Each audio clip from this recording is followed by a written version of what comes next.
Alright, Nyx here. I'm going to give a brief rundown of how I handle my early game witch. And it's worth noting that the problem that the witch has is that her starting tree is really bad.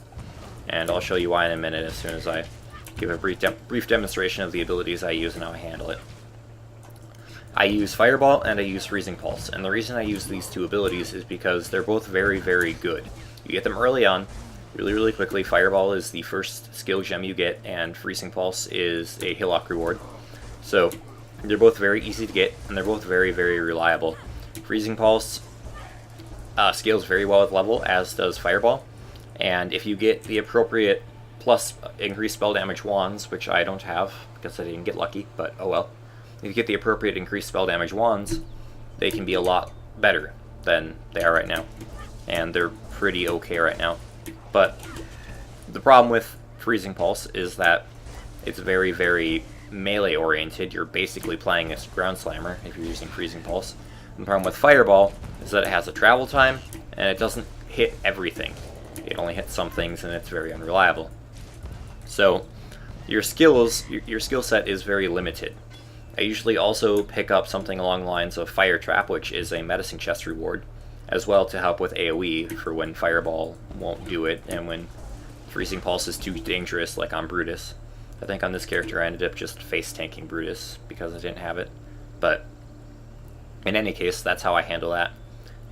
Now, if you look at the witch's skill tree, you'll notice something very interesting. It's that she doesn't really have a whole lot of damage nodes that are right by life nodes.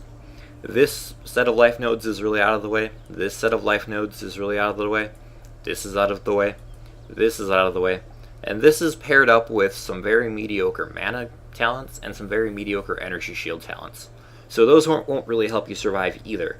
So what I end up doing is I end up getting these two damage nodes, which are the only really reliable damage nodes, and then I just book it to whatever health nodes I would normally get for whatever build I'm planning. So I plan out my build, book it to the health nodes in that build, grab those, and then I'm ready to start with the rest of my build. Now, this does have the advantage of freeing you up to do a lot more, or a lot less respecking, and to save a lot of respec points and maybe some regrets. But at the same time, it makes you really weak early game, which is the major failing of the witch, and I wish they would fix that, because I think a health node right here, right off something like this intelligence node, or replace this Lord of the Dead wheel with health and then put this Lord of the Dead somewhere else. I think that would really help the witch and make her a lot more viable, because as it is now, she's really hard to play hardcore unless you play really solidly. I don't really have a whole lot of advice other than don't die. You'll have to play really solidly and you'll have to know what you're doing. But that's how I handle the witch early game. There's not a whole lot to it. I can't offer a whole lot of advice other than be very careful. Make sure you upgrade your potions whenever you can. Make sure you get all the life items you can. You have your rings, you have your belt, you can get an Amber Amulet. If you manage to roll 30 on that, you can get plus 15 health just from the strength alone on the Amber Amulet. And transmute things that you don't have health on, only equip things with health. Just be as defensive as you can, because you're not going to get it from your talent tree. It's not going to happen. So that's how I handle it. I don't have a lot of really good advice. There's no stock build that you can run that's more defensive or better at clearing things than not. The witch is really weak.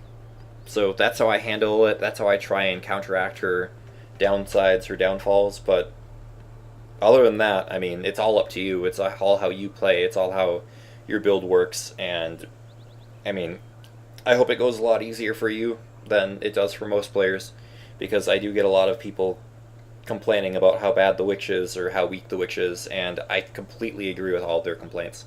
So here's hoping you have a good time leveling your witch, and here's hoping this video helped you in some way. Thanks. Bye.